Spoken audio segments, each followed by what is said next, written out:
నమస్తే, welcome to GTV Telangana news. ముందుగా headlines. Telangana Bhavan లో బీఆర్ఎస్ నేతల ప్రెస్ మీట్.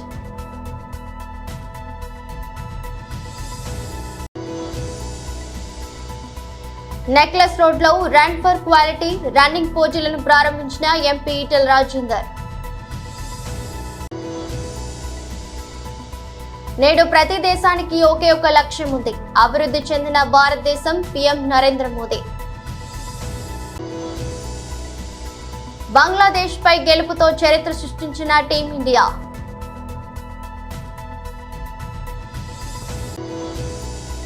మంత్రి సురేఖపై పరువు నష్టం దావా, రేపు నాగార్జున వాంగ్మూలం నమోదు. తెలంగాణ భవన్ లో బీఆర్ఎస్ నేతల ప్రెస్ మీట్. నవ్వొచ్చింది, ఎందుకంటే సరిగ్గా 10 నెలల పాలన కాంగ్రెస్ పార్టీది. డిసెంబర్ 7 నాడు వాళ్ళ ప్రభుత్వం ఏర్పడ్డది. ఇవాళ అక్టోబర్ 7. సరిగ్గా 10 నెలల కాంగ్రెస్ పార్టీ పాలనలో ఒక్కటంటే ఒక్క ఉద్యోగానికి నోటిఫికేషన్ ఇవ్వకుండా, పోటీ పరీక్షలు పెట్టకుండా, గతంలో మేము ఇచ్చినటువంటి ఉద్యోగాలకు సంబంధించి నియామక పత్రాలు ఇప్పుడు ఈవెంట్ మేనేజ్మెంట్ లాగా అప్పుడోసారి ఎల్బీ స్టేడియంలో అక్కడ ఇక్కడ ఈవెంట్ మేనేజ్మెంట్ ప్రోగ్రాంల లాగా పెడుతూ నియామక పత్రాలు అందజేస్తూ ఆ వేదికల మీద పచ్చి అబద్ధాలు రేవంత్ రెడ్డి మాట్లాడుతున్నాడు. ఏమంటున్నాడు ఆయన? నిన్న ఆయన స్టేట్మెంట్ ఏంది?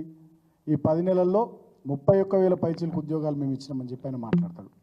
ఇక దాన్ని మించినటువంటి మోసము, అబద్ధము ఇంకోటి లేదు. అబద్ధాలకు బ్రాండ్ అంబాసిడర్గా ఇవాళ రేవంత్ రెడ్డి మారిపోయిండు. కనీసం ప్రభుత్వాధినేత, ముఖ్యమంత్రి, ఒక రాష్ట్రానికి అత్యున్నత స్థాయి హోదాలో కొనసాగుతుండు. ఆ సోయి కూడా లేకుండా, ఆ విచక్షణ కూడా లేకుండా ఇవాళ ఆ ముఖ్యమంత్రి అనేటటువంటి ఆ స్థాయిని దిగజారుస్తున్నాడు. ప్రజలు, అదేవిధంగా విజ్ఞులు, మేధావులు, వివిధ రంగాల నిపుణులు నవ్వుకుంటున్నారు ఆయన మాటల్ని, ఆయన చేస్తున్నటువంటి అబద్ధపు ప్రకటనలు చూసి నవ్వుకుంటున్నారు. ముఖ్యంగా ఆనాడు అసెంబ్లీ ఎన్నికల సందర్భంలో ఆనాడు ప్రదేశ్ కాంగ్రెస్ కమిటీ అధ్యక్షుడిగా రేవంత్ రెడ్డి, అదేవిధంగా ఆనాడు కాంగ్రెస్ లెజిస్లేచర్ పార్టీ నాయకులుగా బట్టి విక్రమార్క గారు 6 గ్యారంటీ కార్డుల మీద సంతకాలు పెట్టి వాళ్ళు ఊరూరా ప్రచారం చేశారు.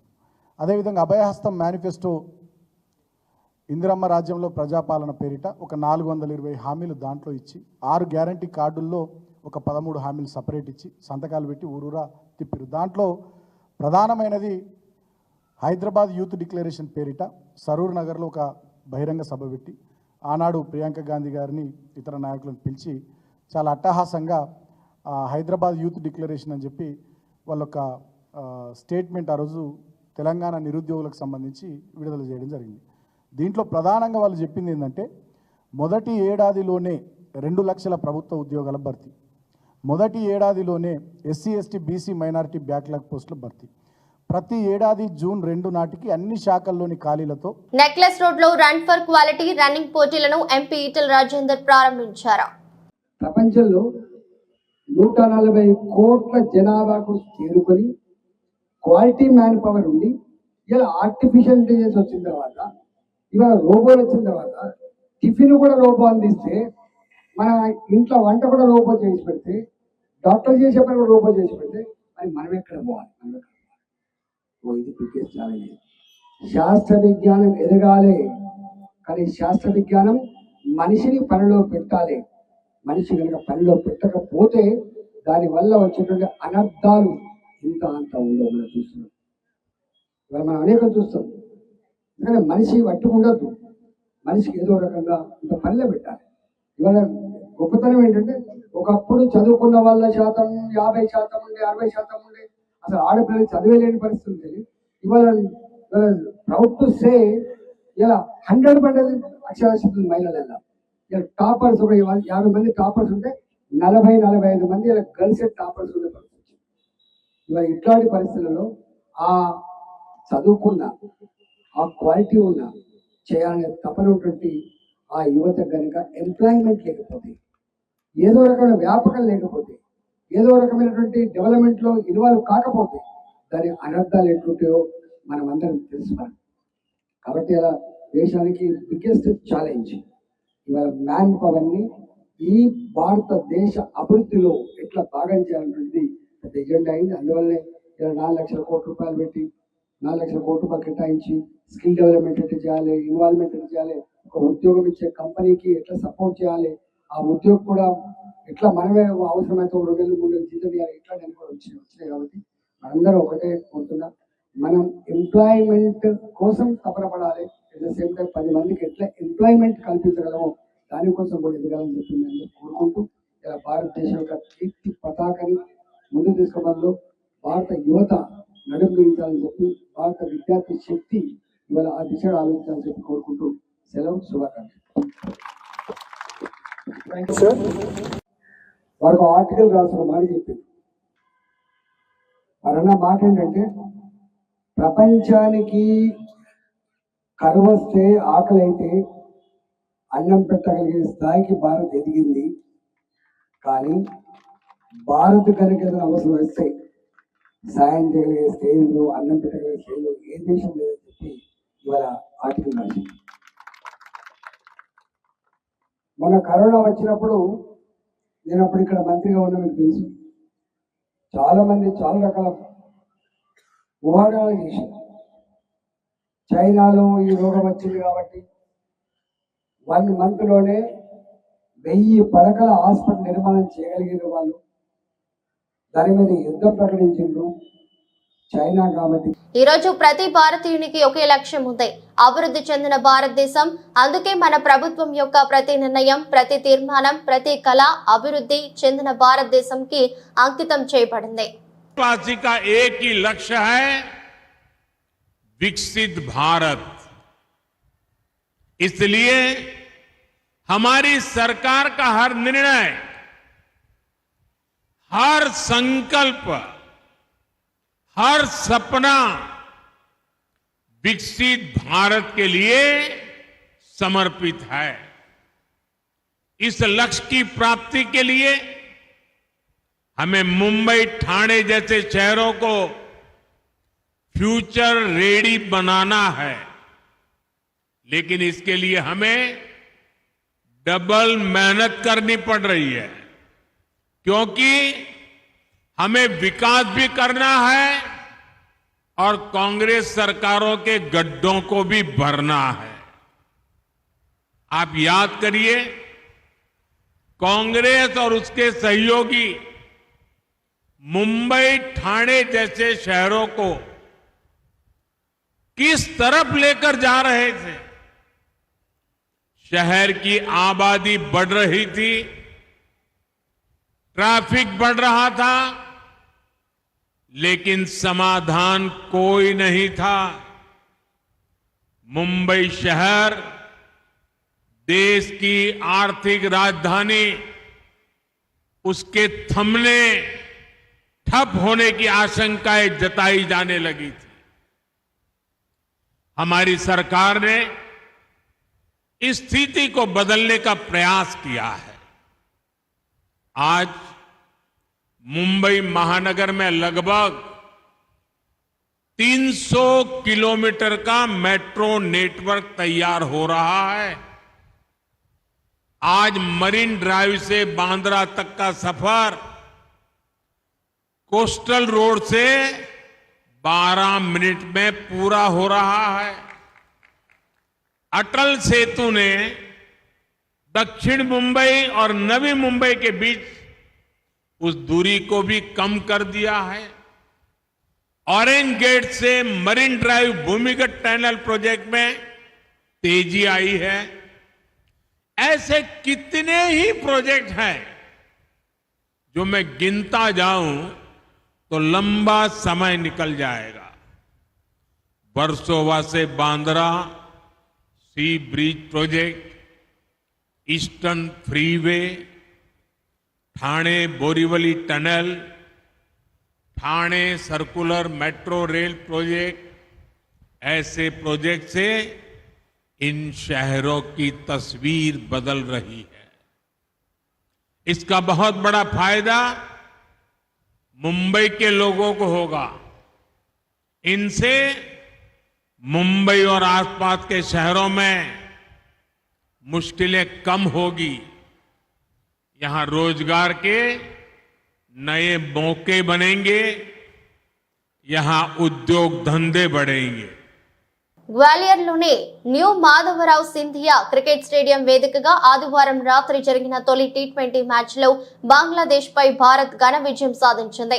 బంగ్లా నిర్దేశించిన 128 పరుగుల లక్ష్యాన్ని భారత బ్యాటర్లు సునాయాసంగా ఛేదించారు. చేతిలో 7 వికెట్లు మిగిలి ఉండగానే విజయం సాధించి 3 మ్యాచ్ల సిరీస్ లో 1-0తో భారత్ ముందంజలో నిలిచింది. కాగా 128 పరుగుల లక్ష్య ఛేదనలో భారత బ్యాటర్లు దూకుడుగా ఆడారు. ఓపెనర్లు సంజు శాంసన్, అభిషేక్ శర్మ మొదలుకొని హార్దిక్ పాండ్యా వరకు అందరూ తక్కువ బంతుల్లో ఎక్కువ పరుగులు రాబట్టారు. ఈ క్రమంలో 128 పరుగుల లక్ష్యాన్ని భారత్ కేవలం 11.5 ఓవర్లలోనే చేతిలో 7 వికెట్లు మిగిలి ఉండగానే ఛేదించింది. దీంతో టీమిండియా ఒక చారిత్రాత్మక రికార్డును నెలకొల్పింది. ఏకంగా మరో 49 బంతులు మిగిలి ఉండగానే భారత్ విజయం సాధించింది. దీంతో టీ20లో 100 పరుగులకు పైగా లక్ష్యాన్ని అత్యధిక బంతులు మిగిలి ఉండగానే గెలుపొందిన మ్యాచ్ గా ఈ విజయం నిలిచింది.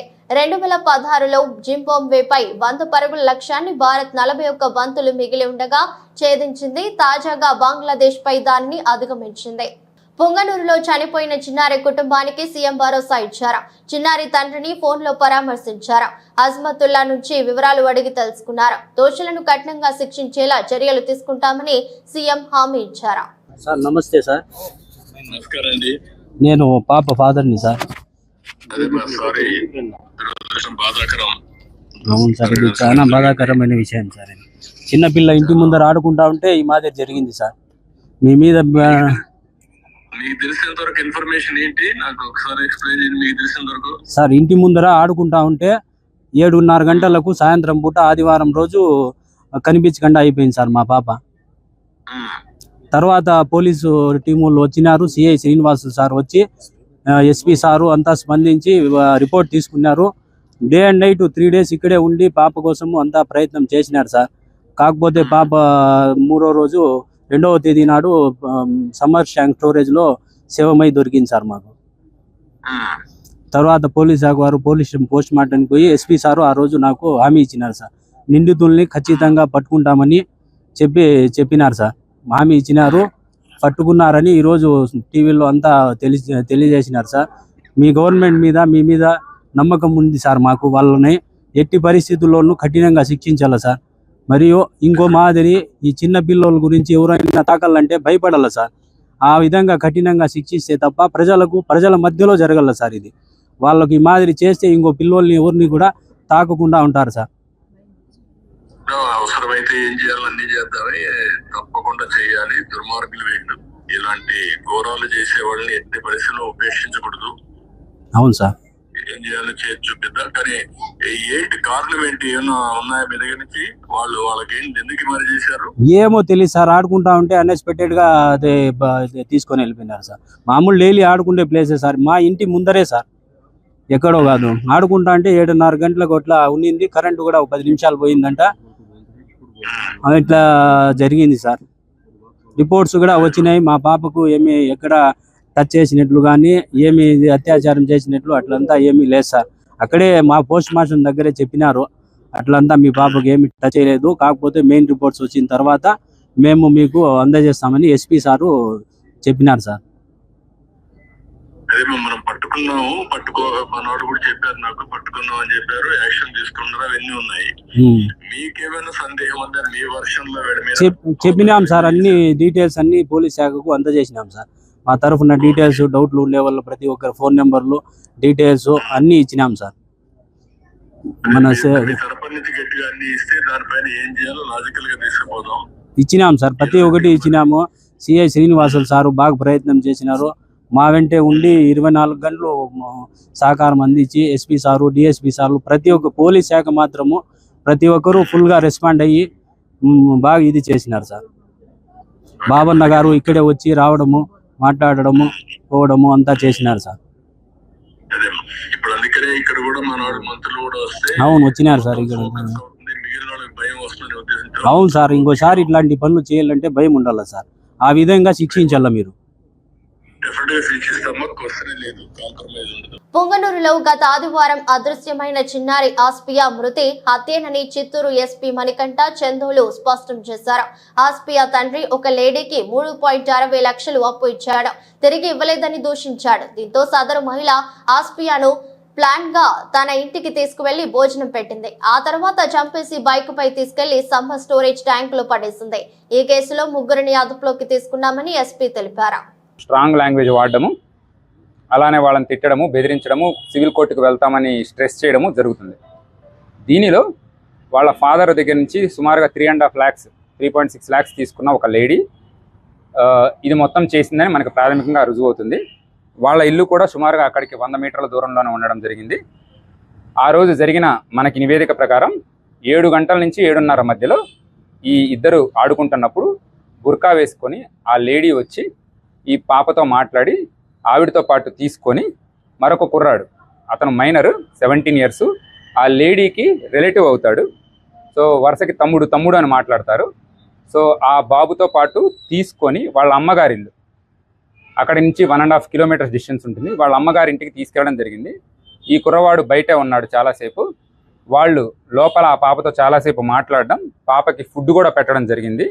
ఇది జరిగిన తర్వాత ఆవిడకున్న కోపం మొత్తం ఆ పాప మీద చూపించడము, అక్కడే నోరు అరుస్తుందనే ఉద్దేశంతో నోరు ముక్కు నొక్కేసేసి చంపడం జరిగిందనేది కూడా మనకు ప్రాథమికంగా తెలుస్తుంది.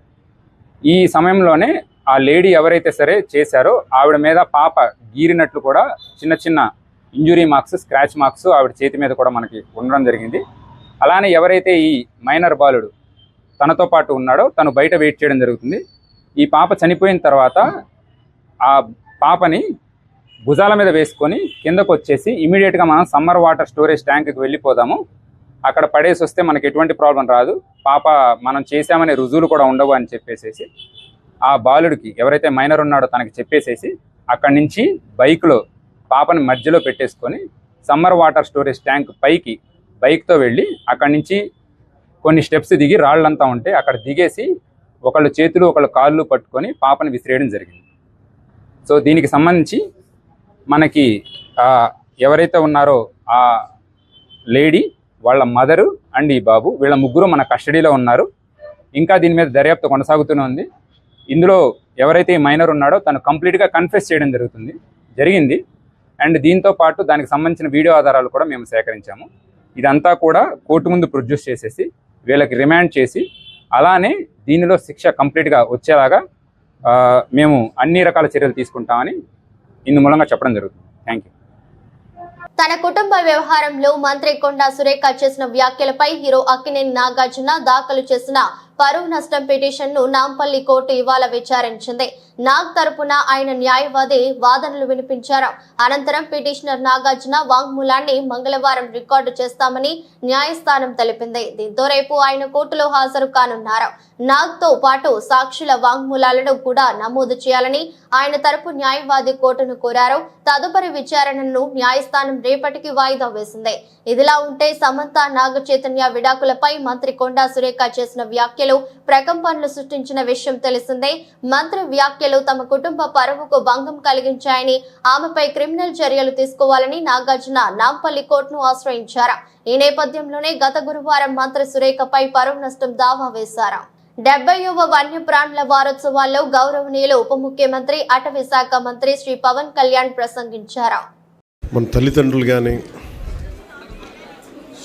తల్లిదండ్రులు తపన పడితే ఎవరి కోసం తపన పడతారు? బిడ్డలు బాగుండాలి తపన పడతారు. ప్రభుత్వాన్ని ఎవరైనా సరే పెద్దలు వాళ్ళ ప్రభుత్వం ఒక స్థాయికి వచ్చాక అందరూ బాగుండాలని కోరుకుంటాం. అందరిలాగే నేను కూడా నా ఇంట్లో బిడ్డలే బాగుండాలని కాదు, అందరి బిడ్డలు బాగుండాలని కోరుకుంటాను.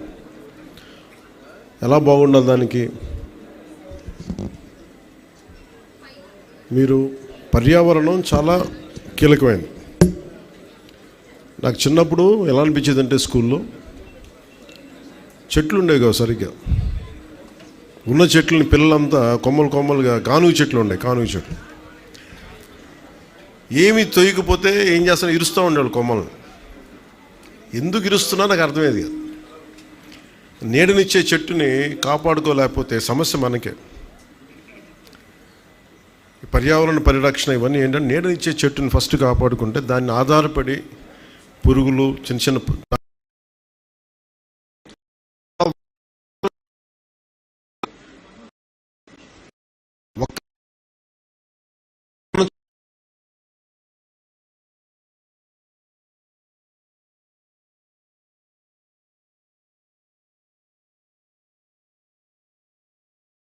కూడా మొక్కల దగ్గరికి వెళ్ళి కొయ్యొద్దని, మొక్కలు నిద్రపోతాయని ఒక పిడివాదం ఉంటుంది మనకి. మొక్కలు నిద్రపోతాయి, గొరకు పెడతాయి, పిచ్చి ఒక ఏమంటుందని మనకి ఒక మొండివాదం వస్తుంది మనందరికీ. జగదీష్ చంద్రబోస్ వరకు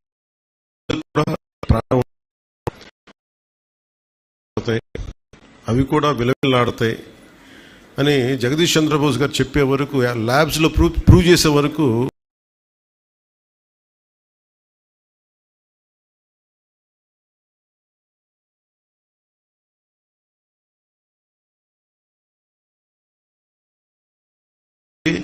దానికి సైంటిఫిక్గా వాళ్ళు చెప్పలేకపోవచ్చు, కానీ సైంటిఫిక్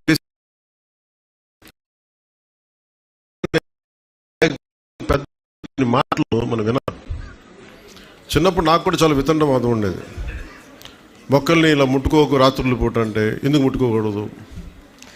ఈ వితండవాదంతో చాలా జీవితాన్ని నాశనం చేసుకుంటాము. మళ్ళీ మనం పెరిగి పెద్ద ఈ జ్ఞానం తెచ్చుకొని ఈ నేర్చుకునే చాలా టైం వేస్ట్ అయిపోద్ది.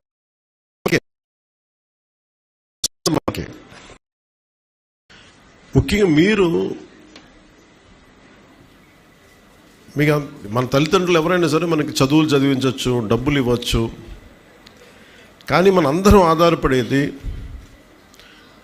నీరు, శుద్ధమైన గాలి, స్వచ్ఛమైన గాలి, కనీసం కలుషితం లేని పరిసరాలు. ఇవి కనీసం మనకి. మీరు ఊహించుకోండి, మీరు అందరూ ప్రపంచవ్యాప్త పెద్దోళ్ళు అయిపోవచ్చు, గొప్పవాళ్ళు అయిపోవచ్చు, కానీ మీరు ఎన్ని గొప్ప కార్యాలు సాధించాలనుకున్నా కానీ ప్రకృతి మటుకు సరిగ్గా లేకపోతే మనం ఏం చేయలేం. సో పర్యావరణం అనేది చాలా కీలకం. అలాంటి పర్యావరణానికి మూలాధారం మనకి కనీసం ఉండే వృక్షాలు, చిన్న మొక్కలు. ఒకసారి నేను ఇప్పుడు సౌత్ ఆఫ్రికాలో ఒక ప్రాంతానికి వెళ్ళినప్పుడు నాతో పాటు వచ్చిన డ్రైవర్ ఎక్కడో ఒక చాలా బీడు భూమి, అంటే అసలు ఎడారంటే ఎడారు, చిన్న ఇంతంత మొక్క తప్ప ఏముండదు అక్కడ. కోదాడ, హుజూర్ నగర్, పాలేరు నియోజకవర్గాలలో ఉన్న డీజే యాజమానులు, యూనియన్ సభ్యులు 300 మందితో కోదాడ పట్టణంలో నిరసన ర్యాలీ చేపట్టారు. ఈ సందర్భంగా కోదాడ డివిజన్ అధ్యక్షుడు అనంతు లింగస్వామి మాట్లాడుతూ, సుప్రీంకోర్టు ఇచ్చిన ఆదేశాల మేరకు తెలంగాణ రాష్ట్రంలో డీజేలు నిషేధించడం పట్ల ఆవేదన వ్యక్తం చేశారు. దేశంలో ఎక్కడా లేని విధంగా తెలంగాణ రాష్ట్రంలోనే డీజేలను నిషేధించడాన్ని తీవ్రంగా ఖండిస్తూ కోదాడ ఎమ్మెల్యే ఉత్తమ్ పద్మావతి రెడ్డికి వినతి పత్రం అందజేయడానికి వెళుతుండగా కోదాడ పోలీసులు అడ్డుకోవడం చాలా బాధాకరమని అన్నారు. డీజేల నిషేధాన్ని వెంటనే ఎత్తివేయాలని, తమ పొట్టకూటి కోసం పక్కన ఉన్న ఆంధ్రప్రదేశ్ రాష్ట్రానికి వెళ్లి డీజేలను పెట్టుకోవాల్సిన పరిస్థితి నెలకొందని, తెలంగాణ రాష్ట్ర సాధనలో తమ డీజే పాటలతో తెలంగాణ రాష్ట్ర ప్రజలను చైతన్యపరిచామని ఈ సందర్భంగా గుర్తు చేశారు. ఇకనైనా తెలంగాణ రాష్ట్ర ప్రభుత్వం తమను గుర్తించి డీజేల నిషేధం వెంటనే ఎత్తివేయాలని ఈ సందర్భంగా కోరారు. ఈ కార్యక్రమంలో గౌరవ అధ్యక్షులు వేణు, ఓంసీను, ఉపాధ్యక్షులు వజీర్, కోశాధికారి బంగారు, తులస, కార్యదర్శి పండు మరియు 300 మంది డీజే యూనియన్ సభ్యులు పాల్గొన్నారు. నా పేరు లింగస్వామి, మాది బేతోలు గ్రామం, చిలుకూరు మండలం, సూర్యాపేట జిల్లా. మేము గత 5 సంవత్సరాల నుంచి ఈ డీజే ఫీల్డ్కి వచ్చాము. గవర్నమెంట్ కొన్ని ఆంక్షలు విధిస్తున్న వల్ల మేము కోదాడ, హుజూర్ నగర్, పాలేరు ఈ 3 నియోజకవర్గాల నుంచి కూడా 200 కుటుంబాలు ఈ డీజే ఫీల్డ్ మీద ఆధారపడి బతుకుతున్నాము. గవర్నమెంట్ మాకు ఎటువంటి పర్మిషన్ లేదని చెప్పి మమ్మల్ని 2 నెలలుగా ఇబ్బందులకు గురి చేస్తున్నారు. తెలంగాణ ఏర్పడక ముందు అందరు కళాకారులు కూడా అన్ని విధాలుగా మమ్మల్ని ఆడుకొని మా కాడికి వచ్చి మీరు పెట్టాలి ముందుకు, మన తెలంగాణ అందరికీ మన సౌండ్ ద్వారానే మీ అందరం కూడా తెలియపరిచినాం. ఇప్పుడు మా దగ్గరకు వస్తే కలగలేదు. ఇప్పుడు కేసీఆర్ గారి ప్రభుత్వంలో కూడా మాకు తెలంగాణ వచ్చినాక కూడా ఏం న్యాయం జరగలేదు. మరి అదే విధంగా ఇప్పుడు రేవంత్ రెడ్డి గారు వచ్చి కూడా మాకు కాంగ్రెస్ ప్రభుత్వంలో కూడా మళ్ళీ యథావిధిగా మా పరిస్థితి మళ్ళా ఇదవుతుంది. మొన్న జరిగినటువంటి వినాయక చవితి పండుగలో కొన్ని పర్మిషన్లు మాకు తక్కువ లిమిట్ పెట్టుకుంటామని చెప్పినా కూడా పర్మిషన్ లేకుండా మమ్మల్ని బాగా ఇబ్బంది పెడుతున్నారు ఇక్కడ. అదేవిధంగా ఇప్పుడు జరుగుతున్నటువంటి దుర్గా నవరాత్రులకు కూడా పర్మిషన్ అని చెప్పి మా మీద మన కొన్ని కేసులు బైండర్ కేసులు కూడా ఆల్రెడీ పెట్టారు. మేము డీజే ఇట్లా 2 బాక్సులు పెట్టుకున్నా కూడా పర్మిషన్ లేకుండా మమ్మల్ని మన ప్రభుత్వం తెలంగాణ ప్రభుత్వం ఇలా ఇబ్బంది పెడుతుంది. మేము ఆంధ్రాకి వలస వెళ్ళిపోవాల్సిన పరిస్థితి ఏర్పడది. మన పక్కనే మన ఉమ్మడి ఆంధ్రప్రదేశ్ రాష్ట్రం విభజన అయిపోయిన తర్వాత వాళ్ళు అక్కడికి పోయి వాళ్ళు మంచిగా వాళ్ళ ప్రభుత్వంలో అన్ని అక్కడ ప్రోగ్రాం నడుస్తూనే ఉంటాయి, దగ్గర నడిపిస్తారు రాజకీయ నాయకులు. వాళ్ళ అవసరాలకి రాజకీయ నాయకులు అందరూ కూడా ఇక్కడ వాడుకొని మమ్మల్ని ఈ రోజు ఈ పండుగలు మాకు బతుకు తెరువు లేకుండా చేస్తారు. ఈ కోదా తర్వాత వార్తలు ముగించే ముందు మరోసారి హెడ్లైన్స్. తెలంగాణ భవన్ లో బీఆర్ఎస్ నేతల ప్రెస్ మీట్.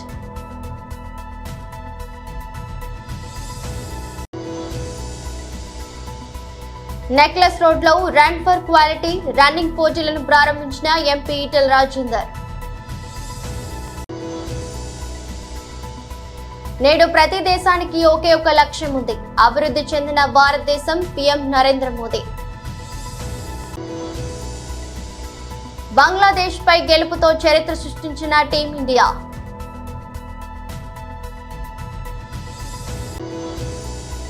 మంత్రి సురేఖపై పరువు నష్టం దావా, రేపు నాగార్జున వాంగ్మూలం నమోదు. ఈ దృష్టి బులెటిన్ మరో బులెటిన్లో మళ్ళీ కలుద్దాం. అంతవరకు సెలవు, నమస్కారం.